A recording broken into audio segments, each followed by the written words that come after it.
How are we doing? You having a good weekend? Were any of you involved in that session outside drinking cans in front of the Norbreck till 4 a.m? You're good people. So what? No, I've heard about it on the grapevine. Listen, this is our penultimate panel of the day, and I've been really looking forward to this, and I know you have too. Please welcome the man responsible for, well, for a lot of us, the sound of our misspent youth. From Tunnel B1, Extreme Assault, War of the Worlds, and of course Star Wars Rogue Squadron, please welcome Chris Huelsbeck!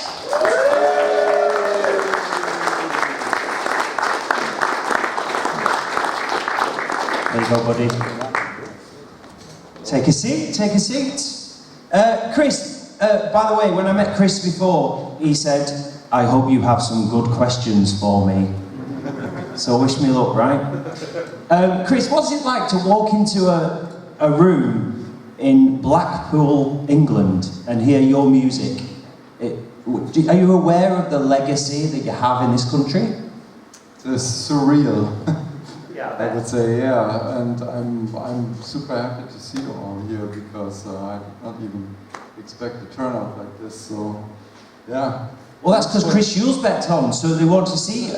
Thanks for inviting me. Now, although people know that you're responsible for some of the defining music of an era, as you can see, do people not necessarily realise that you're responsible for the way some of that music was created?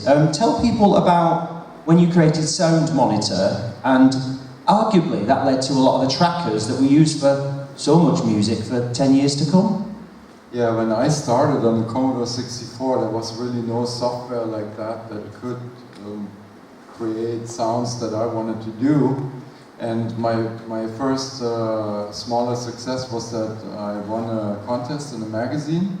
It was a music piece, was called Shades, and I typed that into the memory of the C64 was a program called 9mon or something like that.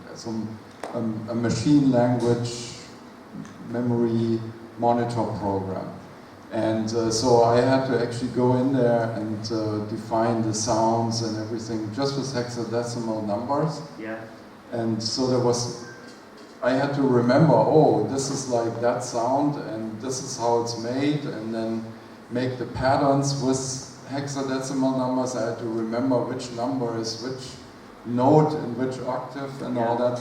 And after I won that contest, I immediately thought there must be a better way to input that data. And that's when the idea for the Sound Monitor came, to take the same approach. It's data that you enter into the memory, but it's displayed in a better way that's better for musicians, and that's how this came about. And later, the follow-up development was something like the sound trackers.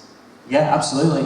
And that we often see, because people to this day are creating new music on machines like the Amiga, and you see the kind of scrolling music go up, and it's amazing that leads right back to you trying to think of an easier way to bring to life your compositions. Yeah.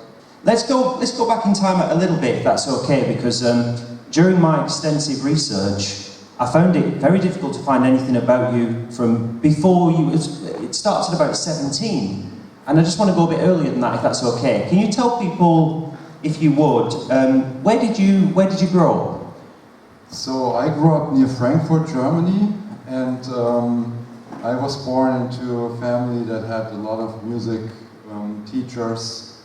So my grandma was a music teacher, my mom was, and my aunt as well. So we had pianos in the house.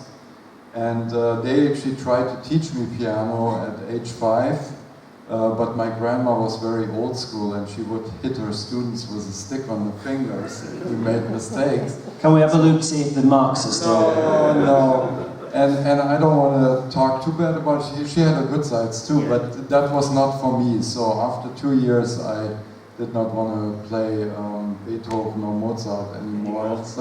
And so then I developed an interest in electronic music, because I heard some, like Kraftwerk and things like that. And I wanted to make sounds like that, but my family couldn't afford those instruments. So then, eventually, someday I read that the Commodore 64 had a synthesizer sound chip.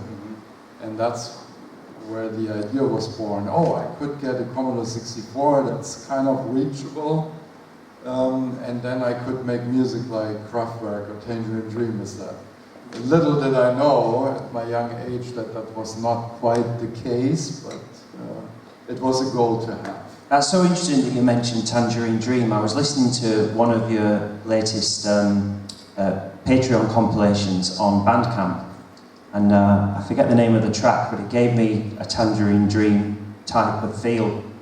I do actually, now that I do this Patreon thing, which is not tied to a specific game, I can really try out different things, and I'd use like a different inspiration every month, and there was definitely one or two pieces in there, the Tangerine Dream or one of the other, my early electronic idols were like the inspiration for the tracks. Yeah.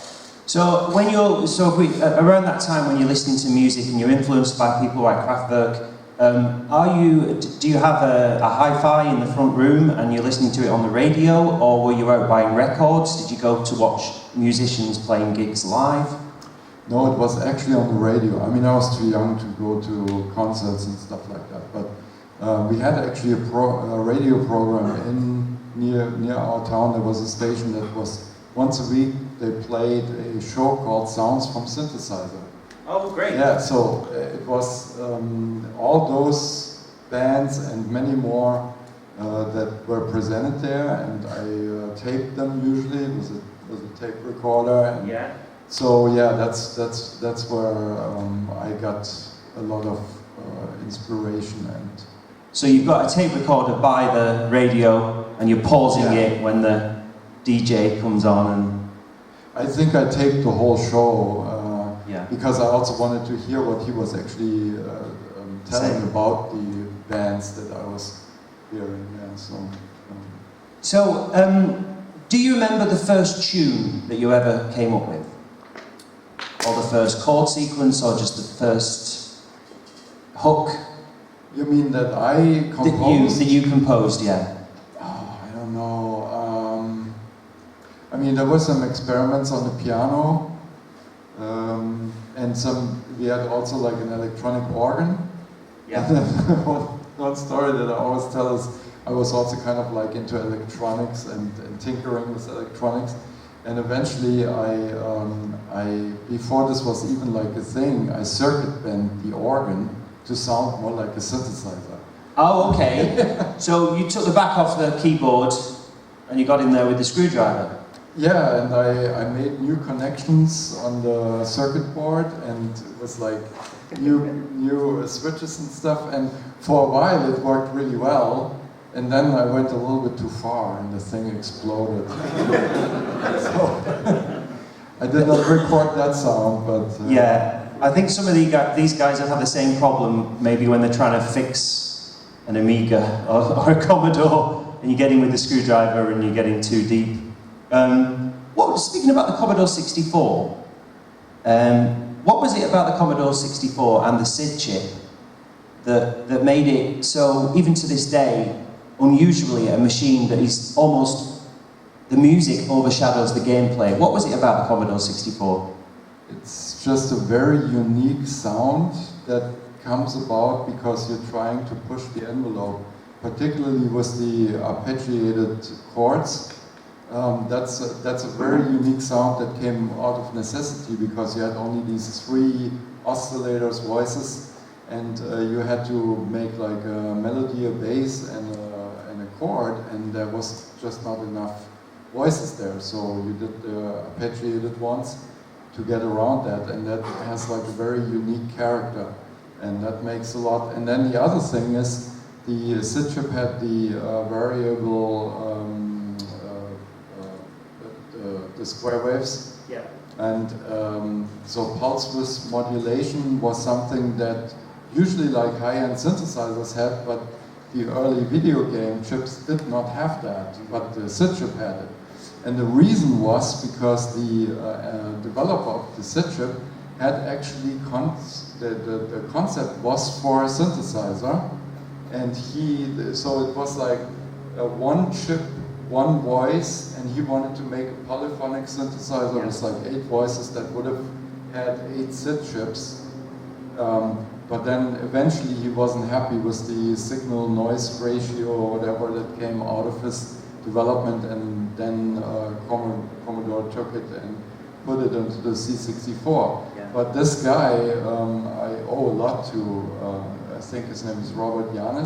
Okay. And later I had a synthesizer at Rainbow Arts, the company I worked for first, that I picked out, and I did not know that the same guy developed that synthesizer. But there was something familiar with that machine. It was the Ensoniq ESQ1, Yeah. and it was developed by the same guy. Wow. Yeah.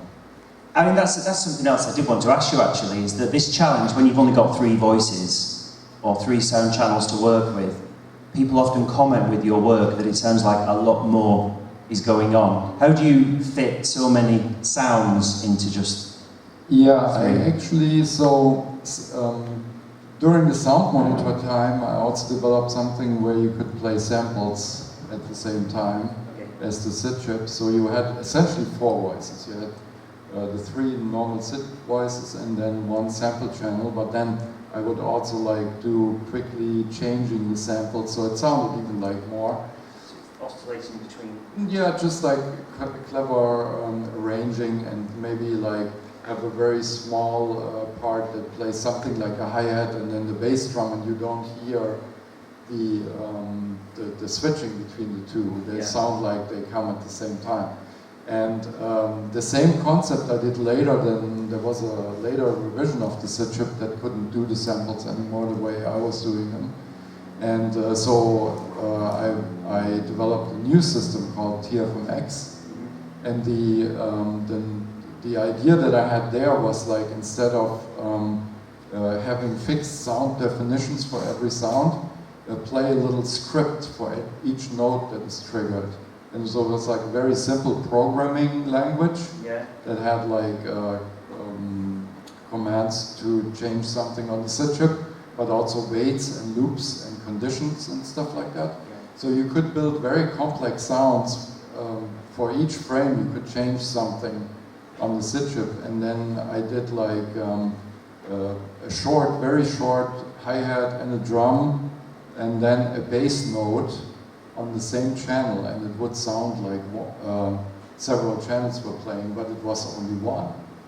It really does, and it's like with Great Giana Sisters, when the game loads up, it's emotional, but what follows is a Mario clone, but it's emotional music that's being created by a computer game, but it's all elevated because it's so kind of orchestral. That wasn't a question, I was just saying something. So you mentioned the competition that you won. Does that then lead to you working for Rainbow Arts? Is that how that comes about? It was exactly that. So after the competition, I made the sound monitor and also sold that through the magazine. They had it as the listing of the months. And then right after that, I started to think, okay, maybe I could make some music for games. And I just went into the advertisements in the magazine, and there was one from Rainbow Arts that said, we are looking for programmers, graphic artists, and musicians. So I just called them up and talked to the boss there and played some tunes over the phone, and he said, you're hired. So it was very easy in those days, so I was very lucky to be at the right time and the right place. Yeah, absolutely. We've got here actually a Pigia, and this is a game, it's a good example of a game that I load up just because I want to hear the music. Like, I can't get anywhere on this game at all, but you load it up just for the music that's there. Yeah. To what degree, around looking at some of the games that we've got here, did you play the game before doing the music, or are you shown plans or moods, or what materials are you given when you... Yeah, usually, even to this day, usually being brought onto development very early, so I have like concepts of graphics or playable levels. Yeah. In this case, for these games, I was like part of the team, so I was there from day one, and so we were all test playing the levels as they developed, and then I was thinking, okay, what kind of music could fit here, or what could like be counterpoint to what we're seeing on screen. Yeah. So it's a little bit like the process that if you're composing for a film, really, isn't it? You're shown kind of early what they're trying to achieve, and so you're earlier in the process. Yeah, the idea also is to enhance the visuals. That's the most important thing of film music and game music, to work with the image and create like a mood. I was listening to the soundtrack to Tiny Thor. Yeah, my latest game project that I finished. Is there a unique challenge of, obviously nowadays you've got access to every possible number of channels, every possible sound, how do you make it sound 16-bit? That was exactly the idea behind this game. It's another retro-styled game with kind of like 16-bit graphics, and it's very much in the same kind of category as Giana Sisters, where you have like jump and run gameplay, and then of course Thor has the hammer, so he has like very cool gameplay elements with that. But we wanted to also in the music have elements of the retro, the chiptune vibe in there, and so I used, of course I have all the possibilities now, but I then restricted myself in some cases to using actually synth-like sounds or other things, yeah. And do you find yourself going, no, I won't put that extra track in there?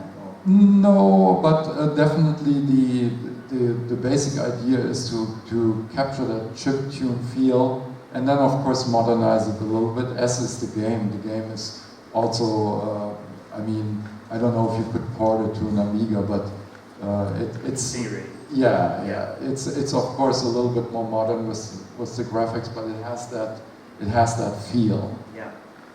I suppose it reminds me of when you know when you moved to the GameCube with your beautiful work on the Star Wars games. That was the first time, presumably, with the GameCube where you could start to have a much bigger access to a much bigger library of sounds, because effectively you can put a CD track on there. Do you remember what it was like to move to that kind of situation rather than generating sounds from a sound chip as you were doing with the Amiga and so on? It was actually just a progression. I mean, they actually got me to America, Factor 5, because they needed somebody who could.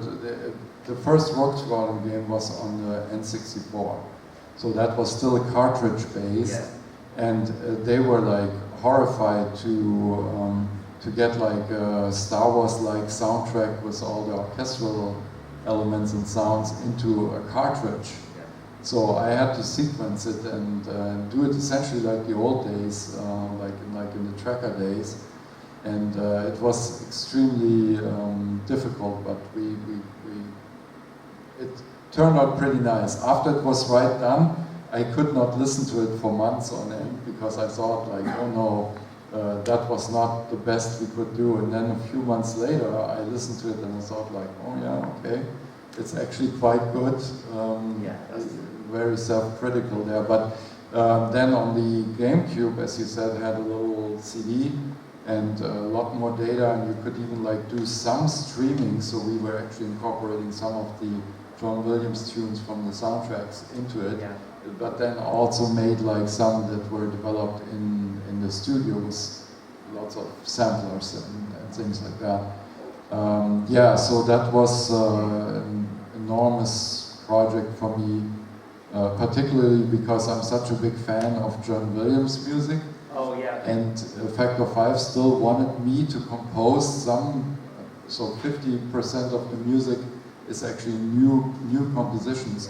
And I never went to like conservatory or something for music studies. Yeah. So I had to like sit there with books and study orchestration on my own Wow. and try to come up with something that fits into the Star Wars universe. Yeah. And that was quite scary, but it was also fun. It must have been very scary, because it's such a big franchise and the music is so fantastic anyway. Do you find that when you look back on things 10 years, 20 years, you can see that it's good work that you've done, the more distance between you and the work? Yeah, definitely. Yeah, I've heard that before from musicians. Just a question, staying with sort of your musicianship. So, at this point in time, where you're in the middle of different projects, you've got projects coming up, do you have a kind of catalogue of riffs or chord sequences or tunes, little ideas that you haven't yet used? Always. In fact, in the old days, I had so many ideas that I could never even like record. That I would run like a tape, recording my jamming on the keyboard. And I still have those tapes, and I transferred them to digital and then WAV files eventually. So, and I have several backups, so I still have all those. And even to this day, I have.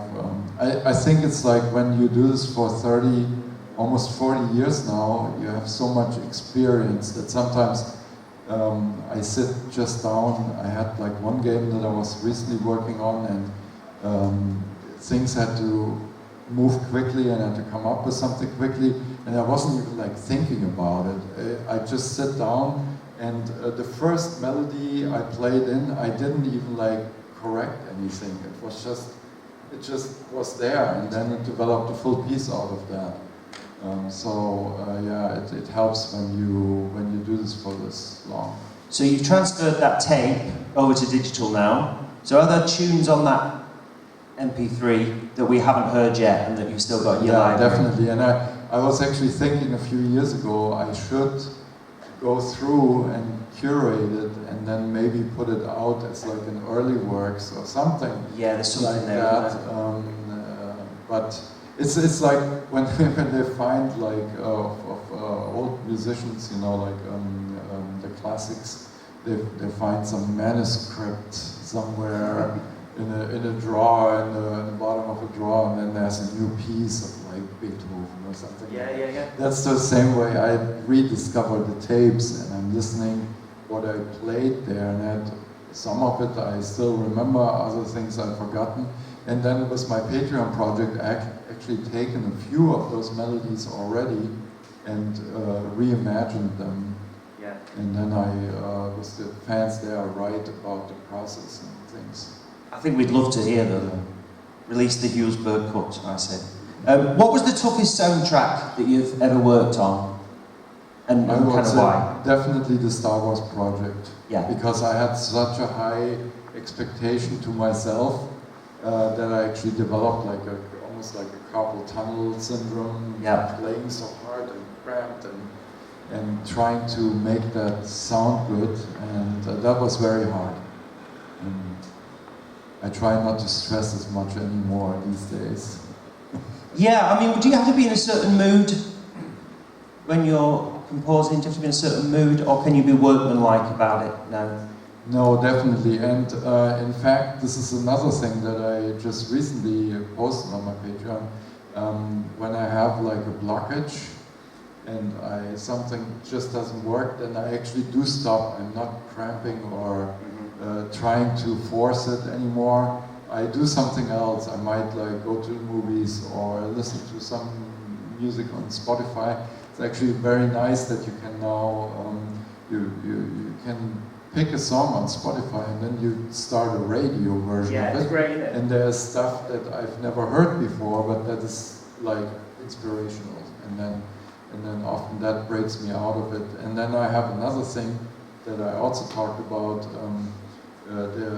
Brian Eno developed the system in the 70s with some cards, like I think it was a deck of 120 cards or something, called oblique strategies, where each card has like a short sentence or idea or something to do something different, and you shuffle the cards and you pick one, and then you go with that. And it could be as simple as like, the card could say play it backwards. So you worked on a melody and it just doesn't work. Try it, turn it around, you know, and play the melody backwards, and something cool might happen from that. Yeah, absolutely. And something cool definitely happened with lucid dreaming, which I've had a good old listen to. Tell us about your non-gaming work, and whether that's a different challenge, whether it has pleasures of its own, or... Yeah, it really started as a fun project to just make music without the constraints of the game, and just let whatever comes to mind flow and become a composition. And now it's actually been running for 5 or 6 years. Yeah. And with the help of the fans, it really grew to like 80 plus music pieces there. And I make another one every month. And it's, just tell people, it's a band camp where they go to listen. Well, these are like the compilations that I made from those, like a best of. The Lucid Dreaming was like a best of Patreon, and then I have a new one now, Dress to Chill. That's another one. That's where I selected a number of pieces. And so yeah, every 10, 11 months I have another album together from that, and I put it out in Bandcamp too. Yeah. I'm sure everyone's going to have some questions for you. They're going to be very specific on specific games. But what we've been doing with all of our guests this weekend is I've been doing quick fire questions. Okay? So I'm going to throw these out. I'm tired from all the travel. Well, I'll wake you up. Don't you worry. What consoles or systems do you have at home, and do you still play games? Currently, I have pretty much nothing. Since I've been traveling around in a camper for a few years. You've got a camper van? Yeah. Now I did van life before it was a thing. The original van man. Yeah. And we started in 2016, and for a few years we were traveling, and now we're actually in a fixed spot again. Yes. Because we bought some land in southern Arizona and want to build a house there, and so we have our own off-grid land. That's amazing. It's only 5 minutes from a town, so but the thing is, because we had to downsize so much, I got rid of all the consoles. I figured, if I ever need them again, I'll get them off eBay. Have you seen eBay? Yeah. No, lately, no, but I still have a Commodore 64 and an Amiga, but they don't run in the US because of the different voltages and stuff. Yeah. So I actually gave them to a guy in Germany who has like an exhibition that he does all over Germany and other places, at Gamescom for example, where he exhibits cool, like a little traveling museum. Yeah. And so he has currently my C64 Your original and my Amiga computer, and he puts them in like displays, and No, that would sell well on eBay, trust me. What ambitions do you have? Lately I'm interested in, I do for a hobby like photography and movies, and I use some of the footage also for my YouTube channel to make music videos for the Patreon pieces. I've done a few. But I want to do more like that, and I'm even interested in maybe doing a short film or something. Okay. And then, of course, make the music for my own movie. Yeah, that's interesting. So what are your plans for the short film? What? I haven't figured it out yet, but I definitely would like to have at least one actor in there. So it's not just like images, it's also like has a story and a person. And but I haven't fleshed it out yet. I'm in the process of figuring that out. Interesting. What's the best game you've ever made music for? Well, it's got to be Turrican 2. I'm going to go with that. What game do you wish you made the music for? Well, there were probably a few.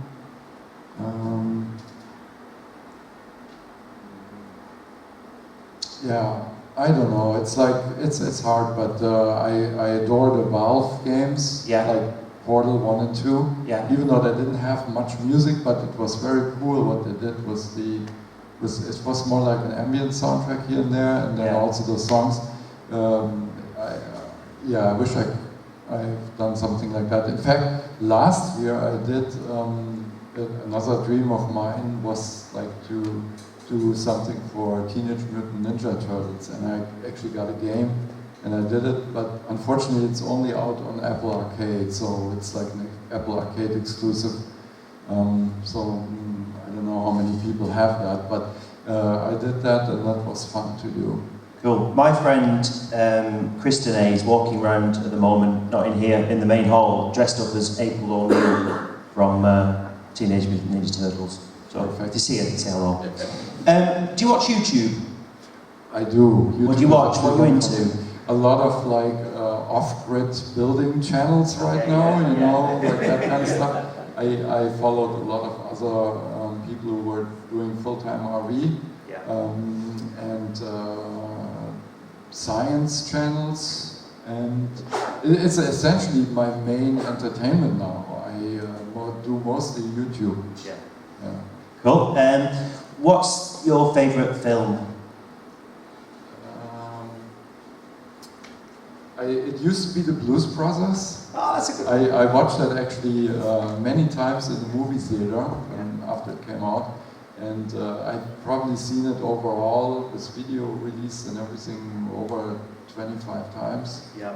And for a while there, I could recite all the dialogue in German though. Okay. That was fun. It's a good film. And then German. I also like The Shawshank Redemption. That's an amazing movie. Yeah, I've not got around to that one yet. Depeche Mode or Duran Duran? Depeche Mode. Of course. One meal. Oh, if you could eat one meal for the rest of your life, what would it be? Sushi rolls. You like it? I like sushi. How different will games be in 50 years? Probably plug something in your brain. Yeah, it's like that the Ready Player One. Yeah, absolutely. I'm going to mention some name of games, and I want you to give me just a few words on each of these games. Extreme Assault. Just a few words. Yeah. Well, lots of action, and the soundtrack was inspired by Hans Zimmer. Oh, War of the Worlds. The dream of mine, of course, to work on that, have that in my resume. Yeah. Tunnel B1. My first bigger CD-ROM, so studio music that I put on a CD-ROM. Yeah. And you worked on Doctor Who Legacy? Yeah. How did that come about? I did several pieces for that, yeah. How did that come about?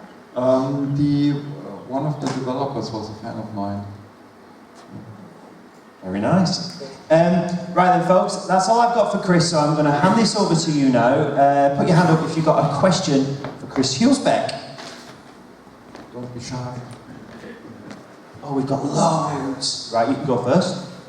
Hi Chris. So obviously, with like in the sound monitor days and the tracker days, you had a lot of constraints on the music that you could make with it. A lot of that you've now gone to do orchestrated versions of as well. So do you think the technical constraints enhanced the creativity or hindered it? And was your preference to the more 8-bit or 16-bit style, or to the freedom that a full orchestra gave you? I would say it definitely enhanced that you had to concentrate on the melody of things, like catchy tunes, because you could not hide behind like some fancy sampling or something like that. So I think that's also part of why it sounds like that. Hello. Who is your rival in the Commodore 64 era? I'm thinking Rob Hubbard? I would say so, yeah. Hubbard is definitely, yeah. And Martin gave away a close second. Yeah. Good question. Would you ever consider returning to your roots and making music for the Commodore 64? maybe for a new Commodore 64 game in the future? It's not out of the question. It is very difficult. I learned this the hard way because I actually did a full bonus soundtrack for one of our Kassel Kickstarters, where I made new Amiga music with my old tools, and then we recorded with the hardware. And it was kind of like almost like an imaginary Turrican 4, and it was very hard. I cannot even believe how much work it was. I didn't remember it quite that hard, but like 30 years later, it's a whole different thing. And on that, there's another bonus piece on there where I also transcribed one of them back to the C64.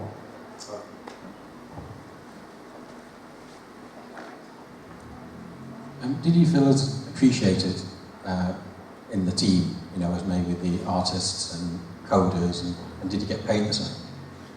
Absolutely, yeah.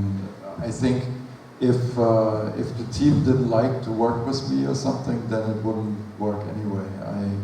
I've always had like good connections to the teams I was working with.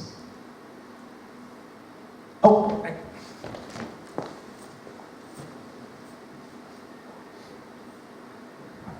What was the favorite console computer you worked on? Interestingly, I would say, normally you would say the Super Nintendo, because it was such a step up from like C64 and Amiga with 8 voices. But what I really liked, and it was really a challenge, was working on the Sega Mega Drive Genesis, because it had that FM sound chip, and then additionally the old style PSG, and then we also mixed 2 sample channels, so it was like we had basically 12 voices with different features to work with, and that was very cool. How did you come up with the idea to be on top? Because I think that's really a very great game. And what about the logic of combining those inspirations to create then the tracks? How did you come up? Yeah, so that was actually quite semi-biographical. It was kind of the idea of, I wanted to make pop music originally, or, you know, like synthesizer music, and then also like pop music. And how do you go about it to get noticed? So you would create a melody, and then you would make a demo, and then you would bring it to somebody who has connections to the music industry, and then in the end you end up on a stage and you perform or something. Even though I have stage fright, I wouldn't really want to go that path. But so that was the basic idea for the game, and then I thought like, okay, we can make like really a lot of cool music in there, and why can't it be almost like a musical adventure where you create your own piece and then have it in, you know, you had usually in the games the top 10 list or something, and make that actually the top 10 of the music charts. So, and then the idea was that you could, your creation play in that top 10 list. You could select it and then replay it. And yeah, so it was quite a cool concept. I think there are some weak points in the gameplay that could be done much better nowadays.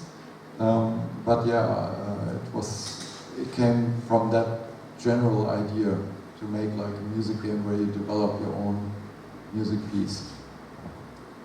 So Chris will be staying with us in this area just over here where he's got some merchandise to sell and sign. Yeah, I can sign stuff that you have, and I also have some CDs there if you want to purchase them, and some other rarities, vinyl too. Lovely. But for now, say thank you for the music to Chris Huelsbeck. Thank you everyone. There will be another panel at 3 p.m. That's with Rosetinted Spectrum and Main Haze. That'll be on this very stage at 3 p.m. But until then, enjoy the rest of Play Expo.